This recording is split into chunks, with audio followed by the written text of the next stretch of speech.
winter, thousands of people die in Britain because of the cold, and the houses we live in could be part of the problem. Yet some other countries, far colder than the UK, don't suffer such a high excess winter death rate. So Breakfast Jenny Hill's been investigating, and she's at a house in Salford this morning. Not any usual house, so knock knock. Yes, who's there? Good morning to you from number 1 Jewel Terrace in Salford. Now, it may look like your average terraced red brick home, but in fact, this is a house inside a laboratory. It was moved here brick by brick, so scientists can test its energy efficiency in all kinds of different conditions. They can control the weather here. Take a look at this wind machine. They can make it rain in here. I'm told they can make it snow from time to time. They can certainly make it very windy and very cold.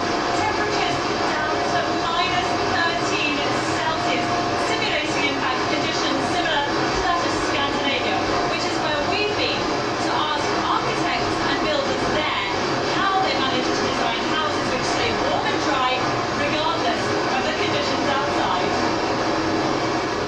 When this is lit, you know it's really cold. Lisa and Leon, like many Norwegians, usually rely on this instead. It's a heating pump, a bit like a fridge in reverse, and it's halved their fuel bill. I'm always feeling cold, so I'm laughing a little because he's teasing me because I need so much warmth. Perhaps it's no wonder. Temperatures here can drop to -20 Celsius. In Norway, winter kills people, but in Britain, it kills far more.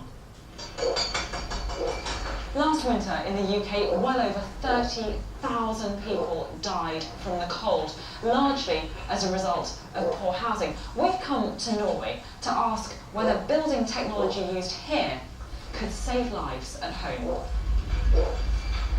These will be so-called passive homes. They create their own energy, no fire or radiators. Instead, solar power heats water, which is piped around the house. In these walls we have 35 centimeters with a special insulation. We have to insulate the floor and ceiling. So no heat is going to escape? Yeah. Our legal framework has taken insulation in buildings into account since, well, just after the Second World War. So our houses are actually warm to live in. And I guess I don't think about people dying because it's cold within the house. The houses are expensive to build and buy, so is retrofitting older homes here with energy-saving technology. But for many, it's a worthwhile investment. Yes. The Jacobson's heater was costly, but it'll reduce carbon emissions, cut their bills, and keep them warm in the years to come. Well, we've taken shelter in the kitchen, and joining me is Dr. Brenda Boardman, who's from Oxford University. Good morning to you, Brenda. What lessons can we learn from Scandinavia? Can we learn lessons? We have to learn lessons, Jenny. We've got a legacy of really poor quality homes in this country, energy inefficient homes, and what we've now got to do is invest in those and improve them. Otherwise, we're condemning a whole cohort of people year after year to living in fuel poverty. That means being cold in their own homes, at risk of ill health, in extreme cases at risk of death in winter. And that's a huge cost to the NHS. It's a huge burden on these people and discomfort. And it's the stress of trying to manage their fuel bills on a very low income.